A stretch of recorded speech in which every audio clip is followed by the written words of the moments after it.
আজকের খুতবায় আমি সূরাতুন নাহলের একটি মাত্র আয়াত নিয়ে কথা বলবো। সূরাতুন নাহল কোরআনের ১৬তম সূরা আর এটি ৭২ নম্বর আয়াত। আমি শুরুতেই এর অনুবাদ করছি। আল্লাহু জাআলা লাকুম মিন আনফুসিকুম আজওয়াজা, আর আল্লাহ তোমাদের জন্য তোমাদের থেকে জোড়া সৃষ্টি করেছেন। ওয়া জাআলা লাকুম মিন আজওয়াজিকুম বানিন, এবং তোমাদের যুগল হতে তোমাদের জন্য সন্তান সৃষ্টি করেছেন। ওয়া হাফাদা, এবং যারা তোমাদের সেবায় নিয়োজিত। এর অর্থ নাতি নাতনিও হয়, একটু পরে নিয়ে কথা বলছি। তাহলে এর দ্বারা সন্তান সন্ততি এবং নাতি নাতনিও বোঝায়। ওয়া রাযাকাকুম মিনাত তাইয়্যিবাত, সকল উত্তম ও পবিত্র উৎস থেকে তিনি তোমাদেরকে রিজিক দিয়েছেন। আফাবিল বাতিলি মিনুন, এত সব কিছুর পরেও কি তারা ভিত্তিহীন বাতিল জিনিসের উপর বিশ্বাস করবে? অবিনিয়ামাতিল্লাহি হুম ইয়াকফুরুন, আর আল্লাহর অনুগ্রহকে তারা অস্বীকার করবে। এই আয়াতটি মূলত আল্লাহ আযজা ওয়া জাল্লার পক্ষ থেকে একটা গভীর অর্থপূর্ণ বার্তা। আমি আশা করছি যে কয়েক মিনিট আপনাদের সাথে ব্যয় করব। এই সময়ে অন্তত আমরা আয়াতটির কিছু অংশ নিয়ে আলোচনা করতে পারবো, নিশ্চিতভাবে সবকিছু না। কোরআনের বিভিন্ন স্থানে আল্লাহ আমাদের প্রতি তার অনুগ্রহের কথা জানিয়েছেন। তিনি আমাদের চারপাশে যে সুন্দর সুন্দর জিনিসগুলো সৃষ্টি করেছেন, যা আমাদের সেবা দিয়ে যাচ্ছে বা কল্যাণে আসছে, আর আমাদের উচিত এগুলো নিয়ে ভাবা এবং এগুলোর জন্য আল্লাহর নিকট কৃতজ্ঞ হওয়া। স্পষ্টত এই আয়াতের মূল কথাও আল্লাহর প্রতি কৃতজ্ঞ হওয়া, কারণ আয়াতটি শেষ হয়েছে একথা বলে অবিনিয়ামাতিল্লাহি হুম ইয়াকফুরুন, যে তারা আল্লাহর অনুগ্রহের প্রতি কৃতজ্ঞ। যদি এখান থেকে একটু পেছনে এসে লক্ষ্য করেন তাহলে বুঝতে পারবেন এই আয়াতে যা কিছু বর্ণিত হয়েছে সব কিছুর জন্য আমার আল্লাহর প্রতি কৃতজ্ঞ হওয়া উচিত। তাহলে স্পাউস, স্বামী এবং স্ত্রী, সন্তান, নাতি নাতনি ছাড়িয়ে আরও যারা আছে, একটু পরে এ নিয়ে কথা বলছি। আমার জীবনের সকল মানুষের জন্যই আমার কৃতজ্ঞ হওয়া উচিত। এটা তো দেখা যাচ্ছে বিশাল একটা চ্যালেঞ্জ, কারণ একটা আপেলের জন্য কৃতজ্ঞ হওয়া খুব সহজ, একটা গাড়ির জন্য কৃতজ্ঞ হওয়া খুব সহজ, কারণ গাড়িটা আপনি যা চান তাই করে। আবার খাবারের জন্য কৃতজ্ঞ হওয়া অনেক সহজ, কারণ এটি আমাদের সাথে সাথে পুষ্টি যোগায়। আপনার চাকরির জন্য কৃতজ্ঞ হওয়া সহজ, কারণ দিন শেষে আপনি বেতন পাচ্ছেন। কাপড়ের জন্য কৃতজ্ঞ হওয়া সহজ, এটি আমাদেরকে ঢেকে রাখে এবং ক্ষতিকর জিনিস থেকে সুরক্ষা দেয়। তো এমন সব জিনিসের জন্য কৃতজ্ঞ হওয়া খুবই সহজ, যেসব জিনিসের সুবিধা আমি তাৎক্ষণিকভাবে প্রত্যক্ষ করি, কিন্তু আমি বুঝতে পারছি না স্বামী, স্ত্রী, সন্তান এদের জন্য কিভাবে কৃতজ্ঞ হব। মানে বিষয়টা বেশ জটিল আকার ধারণ করতে পারে। সিরিয়াসলি, আপনি তাদেরকে দেখেছেন? তারাও আশীর্বাদ। আপনি আমার বাবাকে চেনেন, উনিও কি আশীর্বাদ? আমার বাচ্চাদের কখনো দেখেছেন? তারা কিভাবে আমার সাথে কথা বলে জানেন? তারা আমার জন্য অনুগ্রহ। এদের জন্য আমার কৃতজ্ঞ হওয়া উচিত। আমার জন্য আয়াতের অর্থ বলে দেওয়াটা খুব সহজ। এই যে আল্লাহ চান আমরা যেন কৃতজ্ঞ হই আমাদের স্বামী বা স্ত্রীর জন্য, সন্তানদের জন্য, নাতি নাতনিদের জন্য। প্রসঙ্গত এখানে আরো জটিল এবং মজার একটা ব্যাপার আছে। হাফাদাহ নাতি নাতনি অর্থে ব্যবহৃত হয়। প্রকৃতপক্ষে এটি হাফিদের প্রচলিত বহুবচন। হাফিদ একবচন মানে নাতি, বহুবচন আহফাদ এবং হুফাদা, যার অর্থ নাতি নাতনিরা। আর হাফাদাহ সম্পর্কে আত-তাবারি সহ অনেকে বলেন কুল্লু মান ইউইন ওয়া ইয়াখদিম, অর্থাৎ যারাই আপনার কোনো কাজে এসেছে, যাদের সাহায্য পেয়েছেন আপনার বৈবাহিক আত্মীয়তার কারণে, এমন প্রত্যেকে যারা আপনাকে সাহায্য করেছে বা যাদের সাথে আত্মীয়তার বন্ধনে যুক্ত হয়েছেন বিয়ে করার কারণে, তারাই মূলত হাফাদায়ের অন্তর্ভুক্ত। তাই অনেক আগেই মুজাহিদ শ্বশুরবাড়ির আত্মীয়দের হাফাদায়ের অংশ বলেছেন। তাহলে এই যে কোরআনে শ্বশুরবাড়ির আত্মীয়দের নিয়েও আয়াত আছে, কারো মনে যদি জিজ্ঞাসা থাকে এ নিয়ে, ব্যাপারটা আরো জটিল আকার ধারণ করে, কারণ শ্বশুরবাড়ির আত্মীয়দের নিয়েও আমাদের কৃতজ্ঞ হওয়ার কথা। কি সিরিয়াসলি? এই মানুষগুলোর জন্য এত কিছু সহ্য করার পর এদের জন্য কিনা আমাকে কৃতজ্ঞ হওয়া উচিত? এ কারণে যখন আমি বলি আমরা একটি আয়াত পড়তে পারি, অনুবাদ করতে পারি এবং সামনে এগিয়ে যেতে পারি, অথবা থেমে গিয়ে বলতে পারি একটু থামুন, কি এটা আমার ব্যাপারে বলছে? এটা নিশ্চয়ই অন্য কারো সম্পর্কে বলছে। তাদের নিশ্চয়ই এমন সন্তানরা আছে যাদের জন্য তাদের কৃতজ্ঞ হওয়া উচিত, কারণ তাদের বাচ্চারা ভালো। তাদের বাচ্চারা আমারগুলোর মতো নয়। তাদের জীবনসঙ্গী নিশ্চয়ই তাদের অনেক প্রশান্তি দেয়, আমার জীবনসঙ্গী নয়। আমারগুলো কেবল আমাকে দুশ্চিন্তা এবং কষ্ট দেয় আর তর্ক করে। তাদের কাছ থেকে শুধু এটাই পাই। তারা তো আমাকে কৃতজ্ঞ হওয়ার কোনো কারণই দেয় না। ওরা সহজে কৃতজ্ঞ হতে পারে কারণ ওরা আল্লাহর নিয়ামত পেয়েছে, কিন্তু আমার পক্ষে তো এই পরিবারের জন্য কৃতজ্ঞ হওয়া সম্ভব না।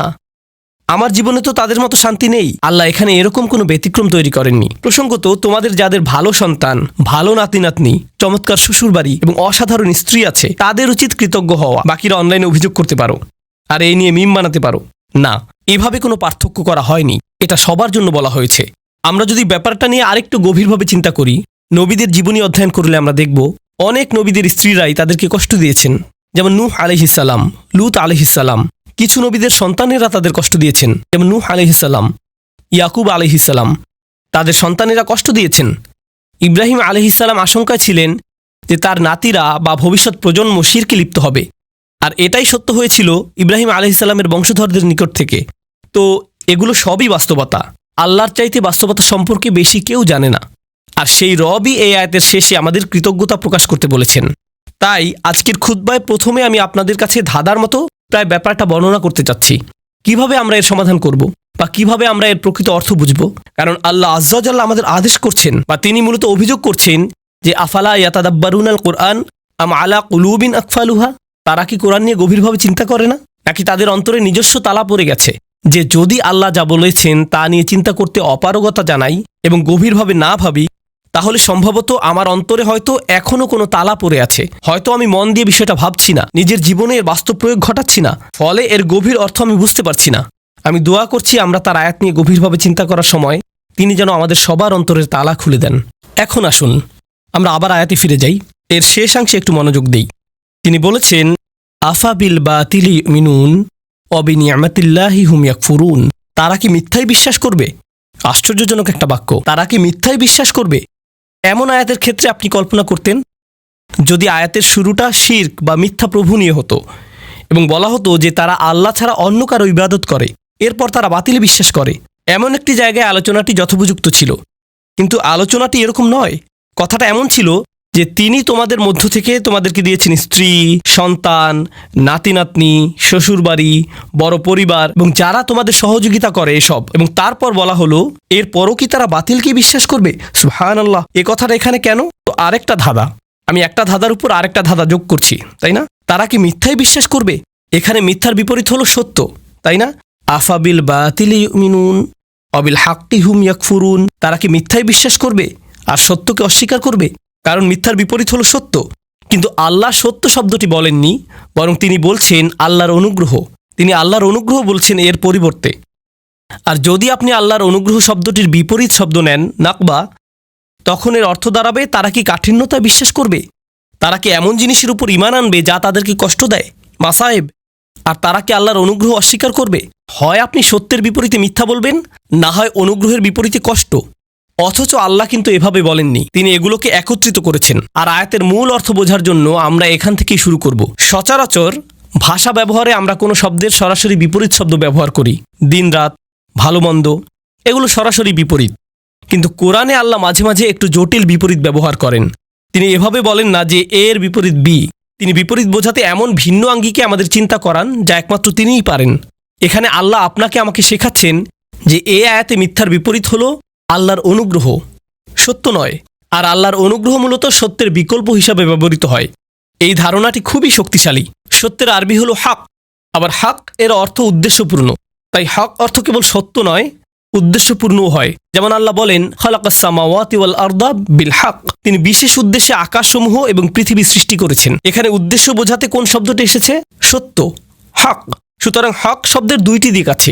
তো আসুন এই আয়াতটি এই দৃষ্টিকোণ থেকে চিন্তা করি।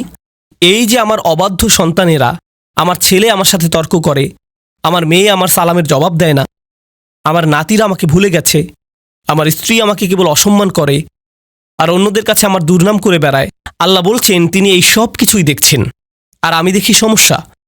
কিন্তু আসলে এরকম জটিল সম্পর্কের মধ্যেও একটা নিয়ামত আছে, আর সেই নিয়ামত বা কল্যাণ তাদের কাছ থেকে আসছে না। এই কল্যাণ কেবলই আল্লাহর কাছ থেকে আসে। তাদের কাছ থেকে শুধু কষ্ট আসে, কিন্তু সেই কষ্টের পেছনে যে প্রজ্ঞা, যে কল্যাণ আছে, তা শুধুমাত্র আল্লাহর পক্ষ থেকেই আসে। তাই আল্লাহ বলেননি অবিনিয়ামাতি হুম ইয়াকফুরুন, তিনি বলেছেন অবিনিয়ামাতিল্লাহি হুম ইয়াকফুরুন। তিনি নিয়ামাকে তার নিজের সাথে সম্পৃক্ত করেছেন। তিনি নিয়ামতকে যুক্ত করেননি তাদের সাথে, করেছেন নিজের সাথে। তাই আমরা এখন গভীরভাবে চিন্তা শুরু করা উচিত। পরিবারের ভেতর যত ঝামেলাপূর্ণ কথাবার্তা হয়, যত ঝামেলাপূর্ণ পরিস্থিতি আমাকে মোকাবেলা করতে হয়, সবগুলো নিয়ে। তাই আমরা একটু পেছনে সরে এসে আমাদের দৃষ্টিভঙ্গি বদলাবো নিজেদের পরিবার নিয়ে। কারণ এই আয়াতটি আমাদের বৃহত্তর পরিবার সম্পর্কেই।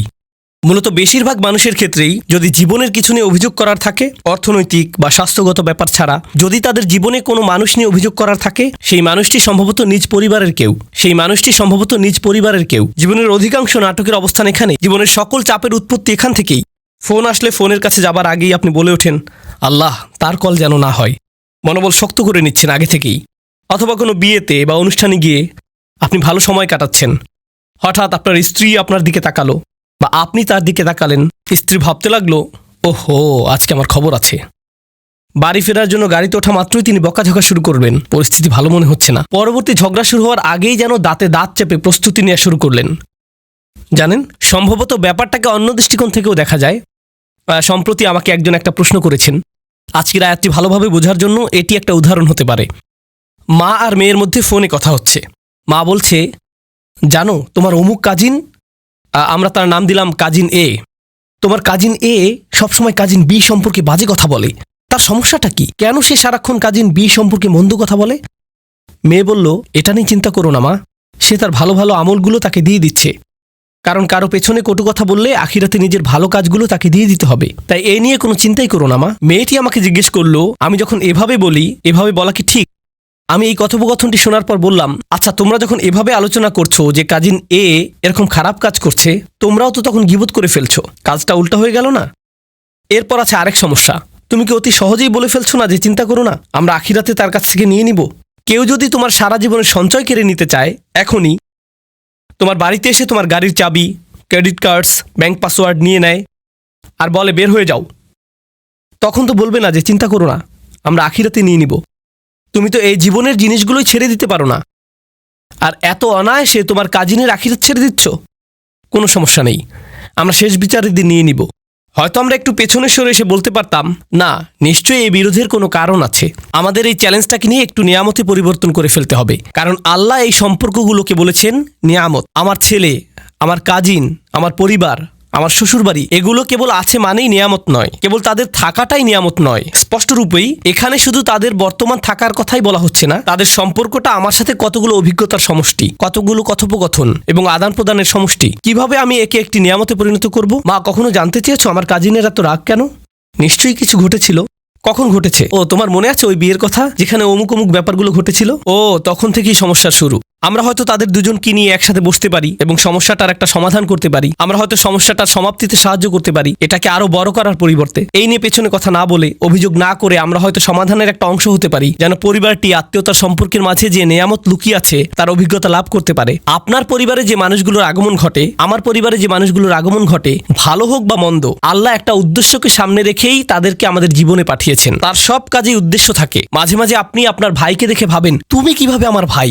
কখনো কখনো কিছু মানুষ তাদের বাবা মাকে দেখে ভাবে, সিরিয়াসলি তোমরা আমার বাবা মা? তোমাদের সাথে আমার তো কোনো মিলই নেই, কিভাবে তোমরা আমার মা বাবা? আপনি অবাক হয়ে ভাবেন, আমরা যদি একই পরিবারে না হতাম, আমার মনে হয় না তোমাদের সাথে আমি কিছু করতাম বা করার ইচ্ছা করতাম।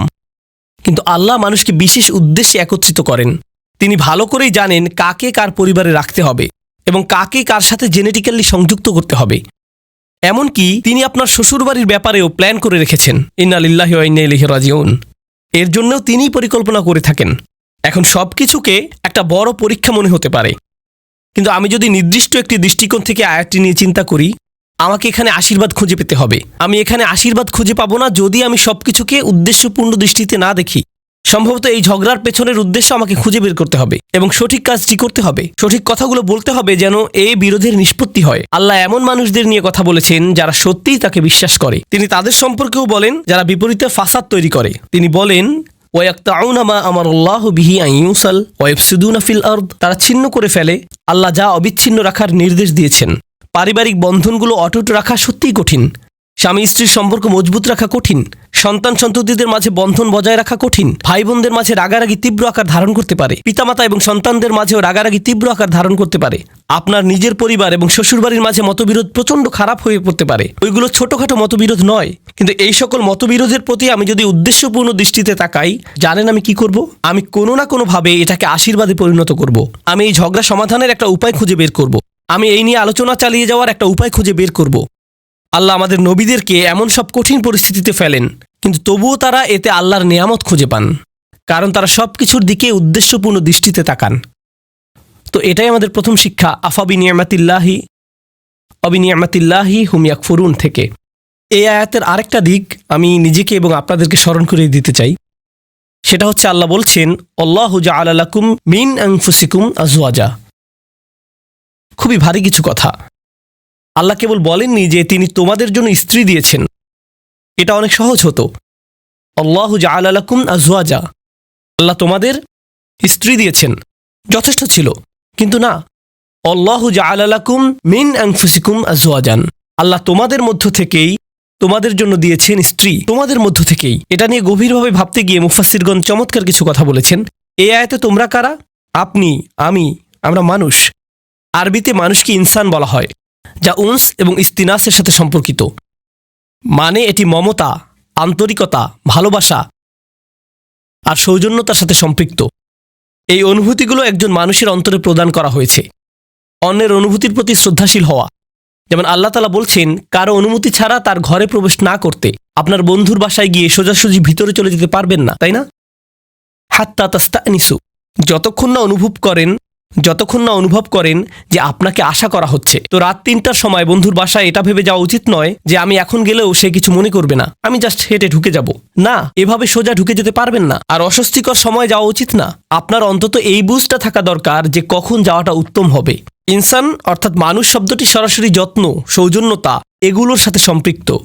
উনস এবং ইস্তিনাস। আল্লাহ বলেছেন তিনি আমাকে যে উপাদান থেকে সৃষ্টি করেছেন সেই একই উপাদান থেকে আমার স্ত্রীকেও সৃষ্টি করেছেন। তাই আমার যদি আবেগ অনুভূতি থেকে থাকে, ভাবনা থেকে থাকে, মতামত থেকে থাকে, তারও সেগুলো আছে। একজন স্ত্রীরও এভাবে ভাবা উচিত যে আমার যেমন আবেগ আছে, কিছু একটা যদি আমাকে বিরক্ত করে, কিছু জিনিস আমি ভালোবাসি, কিছু একটার প্রতি আমি আগ্রহী, তারও কিছু ব্যাপারে আগ্রহ আছে। আর এগুলো একই রকম হতে পারে না, কারণ আমরা একই রকম নই। ওমা খালাকাজ যাকারা ওয়াল উনসা ইন্না সাইয়াকুম লাশাত্তা। তিনি নারী পুরুষের মাঝে পার্থক্য সৃষ্টি করেছেন। একই সময়ে আমরা একে অপর থেকে ভিন্ন। আল্লাহ বলছেন যখন মিন আনফুসিকুম আজওয়াজান, এই শব্দগুলোর মাঝে সত্যিই খুব সুন্দর একটা ইশারা রয়েছে, চমৎকার একটা ইঙ্গিত রয়েছে এই শব্দগুলোর মাঝে। যেহেতু সে আমার থেকে এসেছে, আমাকে সেই অনুভূতিটি বোঝার চেষ্টা করতে হবে।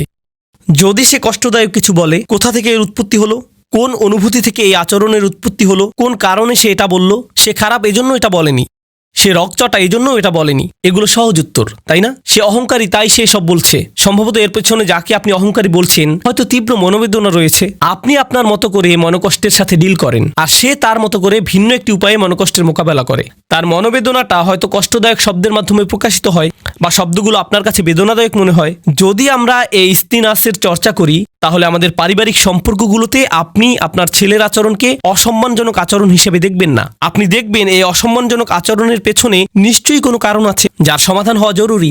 একটা দেয়াল তৈরি হয়েছে যা আপনাকে ভাঙতে হবে আপনার ভালোবাসা এবং সহানুভূতির মাধ্যমে, আর আপনাকে এটা করতে হবে উদ্দেশ্যপূর্ণ উপায়ে। বৃহৎ উদ্দেশ্যটা মাথায় রাখতে হবে। আল্লাহ এই মানুষগুলোকে, যাদের তিনি একটি পারিবারিক সম্পর্কে একত্রিত করেছেন, তিনি চান তারা যেন সংঘবদ্ধ থাকে। আল্লাহ চান তারা যেন তাদের প্রতিবন্ধকতাগুলোকে অতিক্রম করে। আল্লাহু জাআলা লাকুম মিন আনফুসিকুম আজওয়াজান ওয়া জাআলা লাকুম মিন আজওয়াজিকুম বানিনা ওয়া হাফাদা। এই আয়াতগুলোর আরো চমৎকার একটা দিক হলো আল্লাহ তোমাদের দিয়েছেন সন্তান সন্ততি।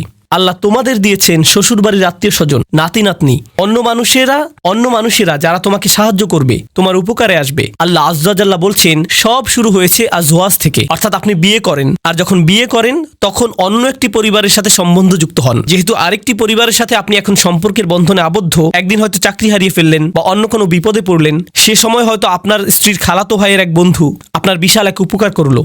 জানেন, এই যে সম্পর্কগুলো তৈরি হয়েছে, যেগুলোর মাধ্যমে আল্লাহ আপনাকে সাহায্য করেন, রিজিক প্রদান করেন, এমন সব উপায়ে যা ছিল অকল্পনীয় শুধু ওই আত্মীয়তার কারণে, কারণ ওই আত্মীয়তার মাধ্যমে কানেকশন তৈরি হয়েছিল। তো আল্লাহ আমাদের বলছেন এই সম্পর্কগুলোর দিকেও তাকাও। মানুষের সাথে যে সম্পর্কগুলো তোমাদের আছে আর তোমাদের জীবনে ওই সম্পর্কগুলোর প্রভাব, এগুলো সবই আল্লাহর প্ল্যান। তিনি এগুলো প্রদান করেছেন। যে মানুষগুলো আমার জীবনে এসেছে তিনিই সেগুলো প্রদান করেছেন। এর মানে এটা নয় যে সবাই সবসময় কাজে আসবে, এর মানে এটা নয় যে সবাই খুবই ভালো, কিন্তু এর মানে এটা যে আমাদেরকে সবকিছুর দিকে উদ্দেশ্যপূর্ণ দৃষ্টিতে তাকাতে হবে। এই উদ্দেশ্যটা সবার আগে মাথায় রাখতে হবে। এখন খুতবার শেষ অংশে আমি এই ধাঁধাটার কথা বলবো যা পুরোপুরি এখনো সমাধান করিনি। আফা বিল বাতিল ইউমিনুন, তারা কি মিথ্যাতে বিশ্বাস করতে থাকবে? এখানে এমনকি মিথ্যার কথা বলা হচ্ছে কেন? এই আয়াতটি হওয়ার কথা কৃতজ্ঞতা এবং অকৃতজ্ঞতা নিয়ে, কিন্তু আল্লাহ একে ঈমান এবং অবিশ্বাসের বিষয় বানিয়ে ফেললেন। ব্যাপারটা কৌতূহল জাগ্রত করে। তাহলে আমরা এখান থেকে কি শিখব? মূলত এখান থেকে আমরা শিখব আমার ঈমান, আমার বিশ্বাস সরাসরি এই ব্যাপারটার সাথে সম্পৃক্ত যে আমি কতটুকু কৃতজ্ঞ। আমি যত বেশি কৃতজ্ঞ আমার ঈমান ততই মজবুত। আমি যত কম কৃতজ্ঞ আমার ঈমান ততই দুর্বল। আমি যদি অসত্য ব্যাপারগুলোর প্রতি বেশি গুরুত্ব প্রদান করি, এখানে বাতিল মানে আমি আমার পরিবারের দিকে তাকালে সমস্যা ছাড়া কিছুই দেখি না। আমি শুধু দেখি এই মানুষগুলোর কারণে আমার জীবন এতটা কঠিন, তারা এটা করেছিল, সেটা করেছিল, অমুক তমুক করেছিল। আপনার মাথায় সবসময় তাদের বিরুদ্ধে অভিযোগের তালিকা ঘুরতে থাকে, যেন আপনার মাথায় এর বসবাস। সর্বদা কল্পনায় বারবার ঝগড়ার সময়টাতে ফিরে যান। আমার এখনো মনে আছে তুমি কি করেছিলে, আমার এখনো মনে আছে তুমি কি বলেছিলে। তাদেরকে আপনি ওই ঘটনাগুলোর আলোকেই বিচার করেন। এখন আপনি তাদের দেখেন আপনার সমস্ত কষ্টের মূল হিসেবে। তারা এখন এতটুকুতেই সীমাবদ্ধ হয়ে গেল। এটাই হলো বাতিল। যদিও তারা আপনাকে কষ্ট দিয়েছে, এর পেছনে রয়েছে আল্লাহর নেয়ামত। আপনাকে অবশ্যই সেই নেয়ামত আবিষ্কার করতে হবে। যদি তাদেরকে আপনার জীবনের অভিসম্পাদে সীমিত করে ফেলেন, যদি তাদেরকে জঘন্য মানুষে বা কষ্ট দেয়া মানুষে সীমিত করে ফেলেন, তারা মানুষ, তারা শয়তান নয়। কেউই ফেরেশতা নয় এবং কেউই শয়তান নয়। আল্লাহ ফেরেশতা এবং শয়তান সৃষ্টি করেছেন, তারা ভিন্ন ধরনের প্রজাতি, আমরা মানুষ। এর মানে কি জানেন? আমরা কখনো ফেরেশতার মতো ভালো কাজ করি, আবার আমরা কখনো শয়তানের মতো মন্দ কাজ করি। আমরা মানুষ, তাই কারো ভালো কিছু দেখে আপনি কখনো বলতে পারেন না এই মানুষটা শুধু ভালো কাজ করে। একইভাবে কারো মন্দ কিছু দেখে আপনি বলতে পারেন না এই মানুষটা শুধু মন্দ কাজ করে। এখন আমরা মানুষকে সীমিত করে ফেলি, বিশেষ করে আমাদের পরিবারে শুধু তাদের ভুল ত্রুটিতে সংকুচিত করে ফেলি আর শুধু ওই ভুলগুলো দিয়ে তাদের বিচার করি। তখন আমরা একটি মিথ্যা বাতিল ভাবমূর্তি তৈরি করি তাদের সম্পর্কে। এর মাধ্যমে আমরা আসলে আল্লাহর একটা নিয়ামতকে অস্বীকার করছি। আপনি তাদের মাঝে ভালোটা লক্ষ্য করছেন না, কৃত ভুলগুলো কাটিয়ে উঠে ভালো হওয়ার সম্ভাবনাটা আপনি লক্ষ্য করছেন না। মানুষের পরিবর্তন সম্ভব, মানুষের উন্নতি সম্ভব, তাদের বিকাশ সম্ভব, কিন্তু আপনি বাতিলে বিশ্বাস করা শুরু করলেন। আর আল্লাহ এই ধরনের বাতিলের বিশ্বাসটাকে এই আয়াতে তুলে ধরেছেন। সুবহানাল্লাহ, কি অবিশ্বাস্য ছোট্ট একটি আয়াত, কিন্তু এটি পাল্টে দিয়েছে যেভাবে আমি নিজেকে দেখি এবং এটি পাল্টে দিয়েছে যেভাবে আমি অন্যদেরকে দেখি। আমি এখন আর এই ধরনের কথাবার্তা সহ্য করতে পারি না। ও তোমার অমুক আঙ্কেল, ওনার কখনো পরিবর্তন হবে না। তোমার চাচাতো বোন, সে সবসময় এমনই থাকবে। এই মানুষগুলো আমি জানি, তুমি জানো না। আমার বাবা, ওনার ব্যাপারে আশা করে কোনো লাভ নেই, একেবারে আশাহীন। কাউকে এভাবে আশাহীন বলার আমরা কে? কারো ভবিষ্যৎ নির্ধারণ করার আমরা কে? আফাবিল বাতিলি মিনুন অবিনিয়ামাতিল্লাহি হুম ইয়াকফুরুন। আল্লাহ আজ্জা জাল্লা আমাদেরকে সত্যিকারের মমতা দান করুন এবং কৃতজ্ঞতা দান করুন যে পরিবার তিনি আমাদের দান করেছেন তার জন্য। আল্লাহ আজ্জা জাল্লা আপনাকে দান করুন প্রজ্ঞা, শক্তিমত্তা এবং হেদায়েত, যেন পরিবারের ভেতরের চ্যালেঞ্জগুলো কাটিয়ে উঠতে পারেন, যেন ব্যাপারগুলো নিয়ে অর্থপূর্ণ গভীর আলোচনা করতে পারেন উদ্দেশ্যপূর্ণ উপায়ে আপনার পরিবারের সাথে। সবসময় যেন মনে রাখতে পারেন এই সকল চ্যালেঞ্জের পেছনে উদ্দেশ্য আছে। হয়তো বাহ্যিক দৃষ্টিতে কঠিন মনে হতে পারে, কিন্তু এর পেছনে আছে আল্লাহর নেয়ামত। আল্লাহ আজ্জা জাল্লা আমাদেরকে ওই নেয়ামতটা দেখার সুযোগ দান করুন এবং যেন কখনো এটা অস্বীকার না করি। আল্লাহ আমাদেরকে তাদের অন্তর্ভুক্ত না করুন যারা মিথ্যা দোষারোপ করে তাদের প্রিয়জনদের যে ভুলগুলো তারা করেছিল তার জন্য, আর আমরা তাদের উপর তা আরোপ করি আর তাদেরকে সেটা নিয়ে চিরকাল বেঁচে থাকতে হয় আমাদের ভুল অভিযোগ আরোপ নিয়ে। এই ভুলটাই ইয়াকুব আলাইহিসসালামের সন্তানরা করেছিল। তারা তাদের বাবার উপর ভুল একটি অভিযোগ আরোপ করেছিল, ইন্না আবানা লাফি দলালিম মুবিন। আমাদের বাবা বিভ্রান্তিতে হারিয়ে গেছেন কারণ উনি ইউসুফকে বেশি ভালোবাসেন। উনি অন্যায্য, আমাদের বাবা অন্যায্য এবং বিভ্রান্ত, এটাই আসল কথা। উনি অন্য যা কিছুই বলেন, উনি এসব বলেছেন কারণ উনি ইউসুফকে বেশি ভালোবাসেন। আমি ওনার উপদেশ শুনি না কারণ আমি জানি উনি পক্ষপাত দুষ্ট। আমি জানি এখন যেহেতু তারা ওনাকে পক্ষপাতী হিসেবে কল্পনা করে নিয়েছে, ওনার ব্যাপারে একটি বাতিল ধারণা এঁকে নিয়েছে। একই কাজ আমরাও আমাদের পরিবারের সদস্যদের সাথে করতে পারি। আমরা তাদের শরীরে একটি বাতিল স্টিকার লাগিয়ে দিতে পারি। এখন তারা যাই বলুক এগুলোর কোনো অর্থ নেই, কারণ আমরা ইতিমধ্যে মেনে নিয়েছি তাদের সব কথা সেই একই ভুল জায়গা থেকে এসেছে। তাই আমি দোয়া করি পরস্পরের প্রতি এমন করা থেকে আল্লাহ আমাদের রক্ষা করুন এবং আমাদের পরিবারগুলোকে একত্রিত করে তুলুন। আল্লাহ আমাদেরকে সাহায্য করুন যেন কাটিয়ে উঠতে পারি এবং সুস্থ হতে পারি ওই ব্যথাগুলো থেকে যা আমরা তাদের কাছ থেকে পেয়েছি, এবং তিনি আমাদেরকে যে নিয়ামত দান করেছেন তার জন্য যেন সত্যিকার অর্থে কৃতজ্ঞ হতে পারি। বারাকাল্লাহু লি ওয়া লাকুম ফিল কুরআনিল হাকিম ওয়া নাফা'নি ওয়া ইয়্যাকুম বিল আয়াতি ওয়া যিকরিল হাকিম।